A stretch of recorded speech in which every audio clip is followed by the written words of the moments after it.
sem comer, que eu não mudo de opinião. Aqui do morro eu não saio, não. Bom, saudações, companheiros. Nós vamos fazer esse episódio aqui do RevoluCast como uma espécie de bônus aí, pelos últimos acontecimentos, né? Eu estou aqui com o Wander. Saudações, companheiros. A gente adiou, né, o RevoluCast dessa semana, que ia ser sobre a contribuição à crítica, uma contribuição à crítica da economia política do Karl Marx, e resolvemos fazer esse episódio, trocar o tema, por conta dos acontecimentos recentes em relação à condenação do Lula pela juíza Gabriela Hart, né? Que ontem proferiu a sentença e hoje a gente decidiu mudar para poder comentar esse assunto que a gente considera de vital importância, né? Então, companheiros, sobre esse assunto, a gente já entendia, a gente que está acompanhando de perto a prisão política do Lula e a perseguição ao Lula, ao PT e à esquerda de um modo geral, a gente já esperava essa condenação. Então, a gente não esperava que fosse tão draconiana assim, mas a gente já estava sabia que isso já estava engatilhado. Isso serve para a gente, tem duas lições muito interessantes que o movimento tem que tirar disso aí. A primeira, a perseguição do Lula não era uma perseguição de tipo eleitoral, porque muita gente na esquerda falou isso aí, que prendeu o Lula para ele não participar das eleições, o que é correto, mas que depois, passando as eleições, ele ia sair, não sei o quê, porque ele já não representava um perigo. Está errado. A gente está vendo agora que prenderam o homem para o resto da vida. Porque são 24 anos, né? Não é mais ou menos? Sim. O total com a... Dá mais ou menos isso, porque o juiz agravou a pena na segunda condenação, né? É verdade, você vê o TRF4 lá, quando eles vão aumentar para 14 anos de cadeia do sítio aí. Não tem água, eu furo um poço. Se não tem carne, eu compro um osso e ponho na sopa e deixa andar. E uma coisa que eu acho interessante é que a esquerda vem errando sobre esse tema desde antes da condenação do Lula. Quando o Lula começou a caravana e estava sendo indiciado pelo triplex do Guarujá, as pessoas falavam, não, porque o Lula é uma figura pública muito importante, ele não vai ser condenado à prisão, porque o pessoal não vai ter coragem de condená-lo à prisão pelo fato de ele ser a figura que ele representa. Mas é justamente o contrário que aconteceu. Ele foi condenado pela figura que ele é. Pela figura que ele é e o que ele representa. Sim. Eles não estão condenando ali o Lula, os atos que eles imputam ao Lula, eles estão condenando a figura do Lula e o legado que ele teve de dar ao Brasil uma perspectiva de ter um governo popular. É isso que eles estão tirando da população brasileira. E eles fazem isso, quem acompanha a sanha imperialista no mundo todo, eles depõem, matam, prendem líderes a todo momento. Isso que eles estão fazendo com o Lula aí, isso aí é trocado. Sim. Eles fazem isso aí mesmo. Se eles pudessem, eles matavam o Lula. Só que daí eles entendem que seria um negócio que poderia colocar o movimento numa ascensão muito rápida, porque o Lula é um líder popular muito querido pelo povo, né, e muito identificado nas massas, então eles entendem que uma morte não ia ser facilmente digerida. Não, eles sabem lá, falar que o cara morreu, se ela teve um infarto lá, o pessoal não ia engolir isso aí. Quase não engoliu da Marisa Letícia, né, mesmo o pessoal já colocou com justeza na conta do Moro, né, a morte da dona Marisa. Todo o processo de condenação até a prisão do Lula foi acompanhado de várias negativas, né? Primeiro o pessoal dizia que não ia processar o Lula porque ele não tinha nenhuma relação com o que tinha acontecido. Isso é fato, mas não, é isso que os companheiros têm que começar a compreender. O fato de um cidadão ser inocente, dele não ter uma culpa comprovada, não impede que nada isso aí. A marcha do imperialismo, a marcha do golpismo aconteça, porque isso aí já está plantado, já está bastante estruturado há muito tempo. Desde que o PT foi eleito em 2013, e eu estou puxando bastante o passado porque eu acho que é importante o pessoal ver em retrospecto que os sinais já estão dados, para que eles comecem a perceber agora no presente também os sinais do que está por vir, né? Porque Lula foi eleito em 2003 e já começou a marcha ali de dizer que o governo era corrupto, incompetente. Primeiro era que ele era analfabeto, que ele não tinha competência para governar, já que ele não tinha nem terminado a quarta série, gente dizia que ele não sabia ler.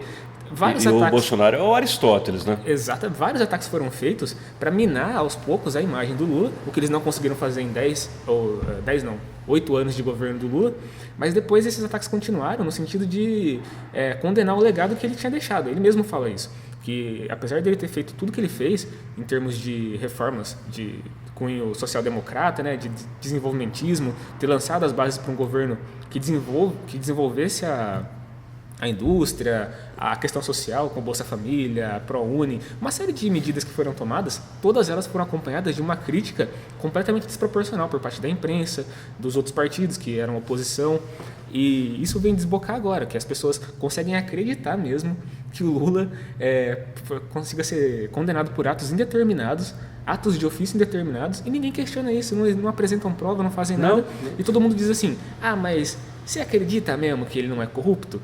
Eu não quero nem saber disso aí. Isso aí é uma perseguição política. Se ele é corrupto, tem que apresentar as provas. Não consta dos autos.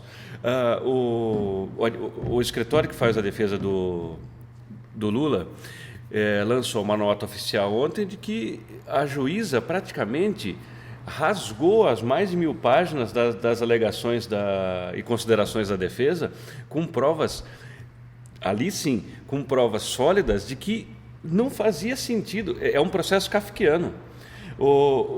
Para os companheiros ter uma medida do nível da farsa, do processo farsesco, a juíza, essa golpista horrorosa aí, essa Gabriela Hardt aí, ela pegou, na peça de condenação, ela trata uma pessoa como sendo duas. Ela colocou o que, segundo as delações de José Adelmário Pinheiro Filho e Léo Pinheiro, são as mesmas pessoas. O Léo Pinheiro é o apelido do José Adelmário Pinheiro Filho. Ela falou que era outra pessoa. Então, o nível de farsa e de golpismo é transcendente. Nunca se viu isso aí no... O pessoal também faz uma outra coisa que me deixa um pouco puto, que é endeusar o Sérgio Moro, dizer que o Sérgio Moro é uma espécie de Deus, que ele é um intelectual da jurisprudência, que ele fez uma interpretação diferente do que havia sido feito no passado para poder alcançar a condenação do Lula mesmo sem evidências suficientes para provar isso. Então, assim, o que eles estão fazendo é um tipo de jurisprudência que nem pertence ao Brasil. É uma coisa que se faz nos Estados Unidos. Eles estão baseando a justiça numa coisa interpretativa. Então, por exemplo, o Joaquim Barbosa, que foi o juiz que condenou a galera no Mensalão, ele fez uso esse expediente condenatório aí de dizer que existe um domínio dos fatos. Você poderia condenar um réu com base nos elementos que juntos ali poderiam compor o ambiente onde aquele agente de corrupção não poderia não saber do que está acontecendo. Exatamente. O Zé Dirceu foi condenado nisso aí. Exatamente. O ministro, não sei se os companheiros sabem disso, mas seria interessante só fazer uma rápida digressão aqui. O Zé Dirceu pegou cana brava, cana dura, porque agora eu não sei nem como que ele está solto, logo ele volta para a cadeia. Porque a ideia é prender todos os quadros que são mais à esquerda dentro do PT. O Zé Dirceu pegou cana porque quando ele foi ministro-chefe da Casa Civil, ele recebia pessoas no gabinete dele. A partir daí, então é impossível que ele não tenha negociado propina com ninguém. Isso aí não dá para imaginar. Esse processo tem que ser arquivado por falta de provas. Assim, como assim? O ministro é corrupto, então vamos provar. Sim. O caso do sítio de Atibaia é mais vergonhoso e mais kafkiano que o processo do triplex.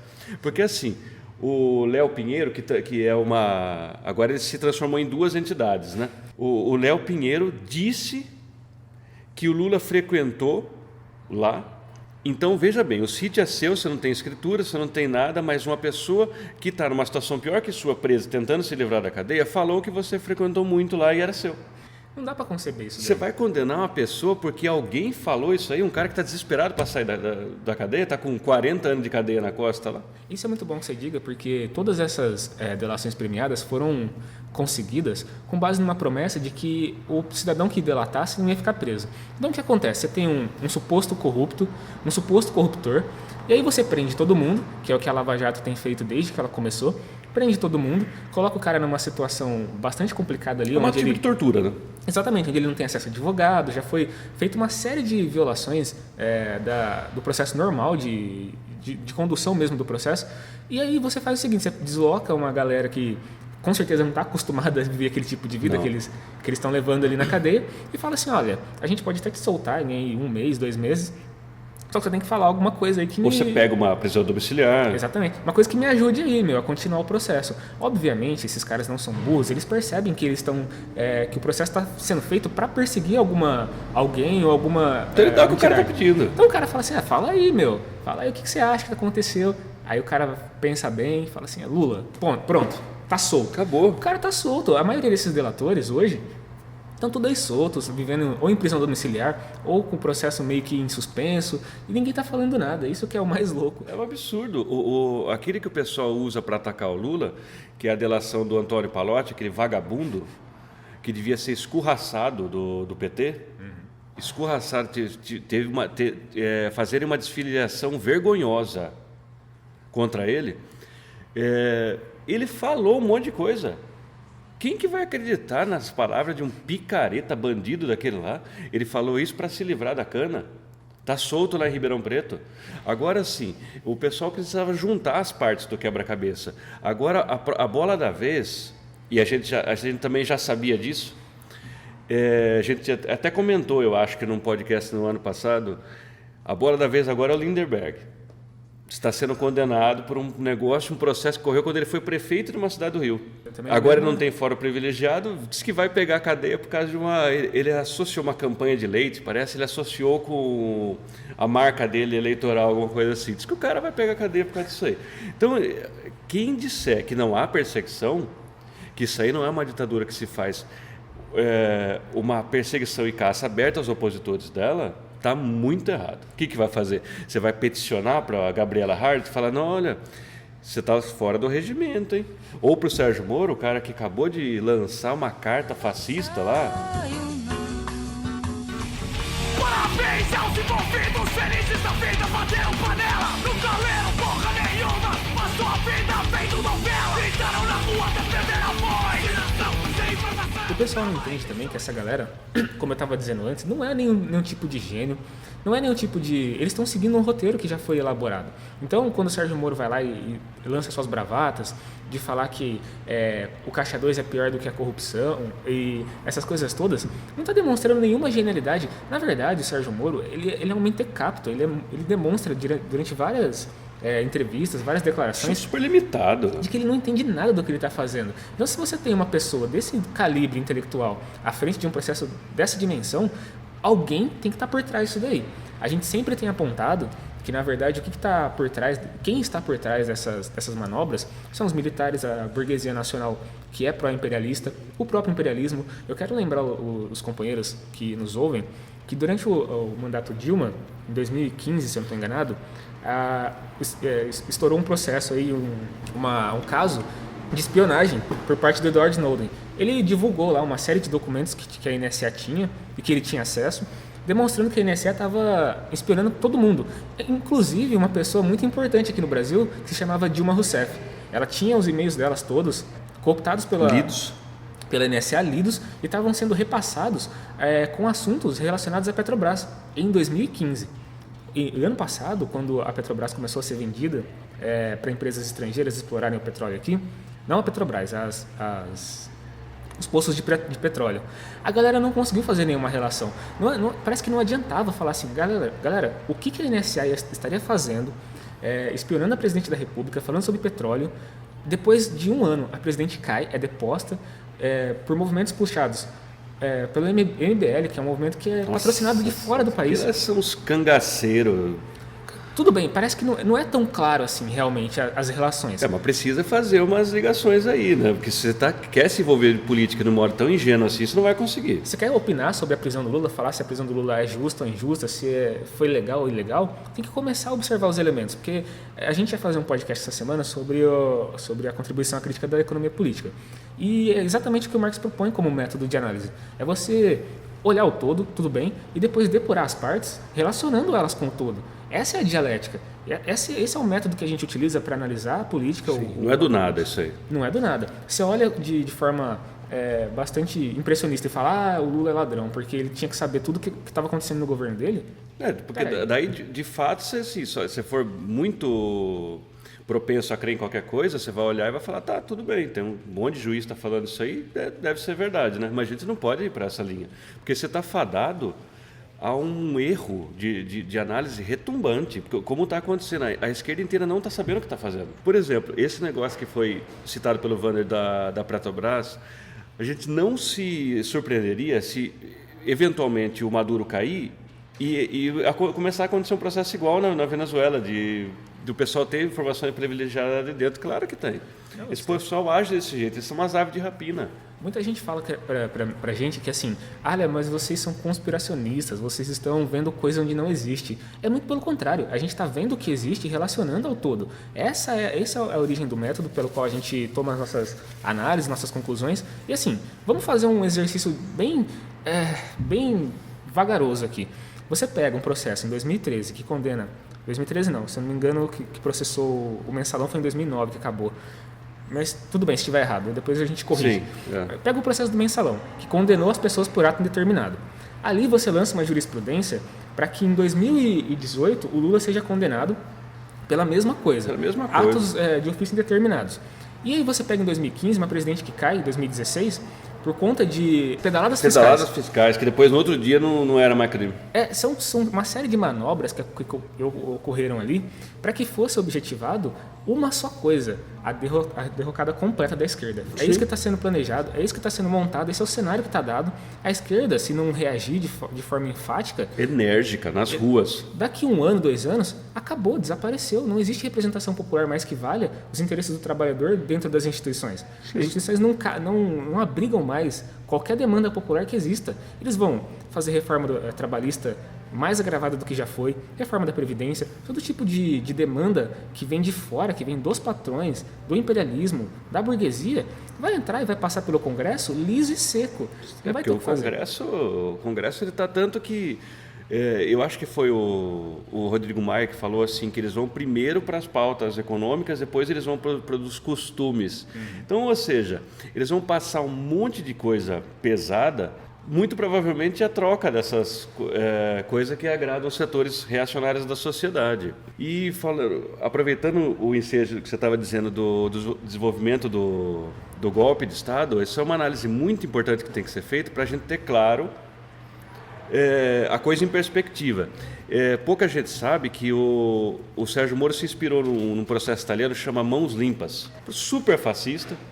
O negócio vejam lá, um negócio também anticorrupção, só que só prende gente de esquerda lá também. Agora tem o Salvini lá, que é um fascista da marca do Bolsonaro também. Então a coisa está pronta. Você vê que é um processo que ele tem ele está coordenado. Né? Isso aí é coincidência? Não é. Esse negócio é um plano. E para o Cone Sul ele tem certa especificidade. Não existe um cérebro, alguém que fica rindo atrás de uma mesa dizendo consegui finalmente concluir o meu plano. Não é isso que a gente está dizendo. Mas a máquina imperialista funciona através de uma ideologia. As pessoas têm uma orientação muito clara a respeito do que tem que ser feito. Eles observam quem que é o inimigo, quem que é o impeditivo de que as reformas passem pelo Congresso. E fala assim, o PT está atrapalhando as nossas reformas. Não dá mais para levar eles ali. Não dá. O MST ocupa a terra e mostra claramente o que está acontecendo em termos de desigualdade, concentração de renda. Precisa desaparecer. Precisa desaparecer com isso daí. Sindicato? Eu sou um patrão aqui tentando explorar ao máximo meus empregados. Vem um sindicato, me processa e a justiça dá ganho de causa para esses caras. Tem que acabar com o sindicato. E com a Justiça do Trabalho. E com a Justiça do Trabalho, que está em marcha agora. Então, assim, você pode pensar que não existe uma mente central, única, coordenando todos esses movimentos. Mas existe uma ideologia, uma máquina enorme de propaganda, de guerra. Exatamente, uma estrutura de pensamento que leva cada decisão para esse caminho. Então, o pessoal falava muito para mim assim, mas como é que pode o Sérgio Moro e o TRF4 tá tão alinhado nas condenações e tá tão sólido o que eles estão fazendo? Bom, vocês teriam que perguntar primeiro como é que o TRF4 leu 9.000 páginas, 10.000 páginas de processo. Sim, 3 dias. Em 3 dias? Como é que eles podem ter feito isso? Isso é alinhamento, pessoal, alinhamento de ideia. O cara nem leu a porra do processo. Não, ele sabe que essa mulher aí, você vê, ela não sabia nem quem eram os réus que estavam rolados no processo, ela não sabia nem quem era. Falou que o Léo Pinheiro era uma pessoa, o José Ademório Pinheiro era outra pessoa, que é o mesmo cara. Isso aí já serviria para impugnar o processo. Sim. Se vamos supor, você está sendo processado numa vara comum, acontece um erro desse, seu advogado aponta, acabou o processo. Porque como assim você está sendo... Então, eu não sei se o pessoal compreendeu a gravidade que tem nesse negócio, o nível de farsa que tem nisso. Pela boca dessa juíza, pela sentença condenatória dela, 2 pessoas que são a mesma pessoa condenaram Lula por coisas diferentes. Viu? Não, por favor. Demonstra claramente que essa juíza, ela nem leu o processo, ela nem Não sabe leu, do que ela tem uma missão. Eu não sei lá quem deu essa missão para ela, se é o Sérgio Moro, se são instâncias maiores ainda, mas assim, olha, o cara não pode sair da cadeia de jeito nenhum, o cara tem que morrer lá. E ela está cumprindo. Sim. O Ministério Público Federal, quando acusou o Lula, é que talvez o pessoal não saiba exatamente qual que é o papel do Ministério Público. Ele está a interesse público, o Ministério que supostamente deveria defender os interesses da população. Então, quando ele está na posição de acusador, o Ministério Público apresenta o que ele acha que pode condenar um réu, que supostamente prejudicou a sociedade de alguma maneira. Então, eles fizeram um PowerPoint, o Dallagnol apresentou esse PowerPoint, e nesse PowerPoint ele relacionava o Lula com um monte de coisa lá. Tudo de ruim que acontecia na Lava Jato. Era como se assim, eles tivessem feito uma síntese do que a Lava Jato era. Todos os acontecimentos que ocorreram ali, eu só vou dar um resumo bem rápido do que foi a Lava Jato, para o pessoal entender qual que é o nível da loucura dessa condenação. Supostamente o Lula, enquanto presidente, ele recebia vantagens das empreiteiras para indicar os diretores da Petrobras, que depois iriam fazer contratos superfaturados da Petrobras para esses caras lucrarem. Esse é o grande centro da acusação do Lula. Que o Lula, indicando os presidentes da Petrobras, estaria favorecendo as empreiteiras para fazer esses negócios escusos, e aí essas empreiteiras iam lá e davam uma parte do dinheiro para os partidos. Aí eles foram lá, prenderam o tesoureiro do PT, alguém falou que deu dinheiro para o tesoureiro mesmo, estava lá, não provaram porra nenhuma, mas disseram que deram dinheiro pro tesoureiro. Pegaram umas planilhas... Delúbio Soares na época, né? Delúbio Soares, e também tinha um outro tesoureiro que eu esqueci, um careca. E depois pegaram umas planilhas lá, onde tinham certos nomes lá. Aí tinha um santo, tinha um amigo, tinha madame. Aí eles inventam qualquer coisa. Aí foi planilhas que assim, estavam lá, ninguém sabe de onde veio, quem foi que fez. Mas supostamente provavam que a madame era Marisa Letícia, que o amigo era o Lula, e foram dando as significações que eles queriam ali. E aí, eles pegaram toda essa loucura aí que eles tinham feito, colocaram no PowerPoint e falaram assim, mas o principal de todos aí, que coordenou tudo, foi o Lula. O Lula foi depor, aí ele chega pro Moro, né? Chega no dia da audiência e fala assim, olha, amigo, como que funciona uma indicação de presidente? Os líderes dos partidos vão para mim, vão para a base, quer dizer, né, do partido, pleiteiam o nome ali, indicam os nomes e passam para a Casa Civil passar para mim. Eu analiso o nome, a gente puxa lá, vê se o cara não tem nada, puxa a capivara do cara, para ver se ele não tem nada, nenhum processo, e depois a gente devolve para a Câmara, indica o cara, e a Câmara vai lá e sabatina. É assim que funciona. Eu não posso fazer nada no meio desse processo que me favoreça meu partido. São os partidos que escolhem de forma indireta. Isso aí não tem nada a ver. Esse negócio, a Lava Jato tinha que ser, o pessoal louva aí, até gente de esquerda, que eu já estou duvidando se esse povo é de esquerda mesmo. Isso aí foi para destruir parte da indústria nacional, que estava levantando a cabeça com o governo nacionalista, de tipo nacionalista burguês do PT e tudo mais. Então, resta claro, companheiros, que nesse momento a gente tem que tirar 2 lições que eu falei no início e eu não terminei, né?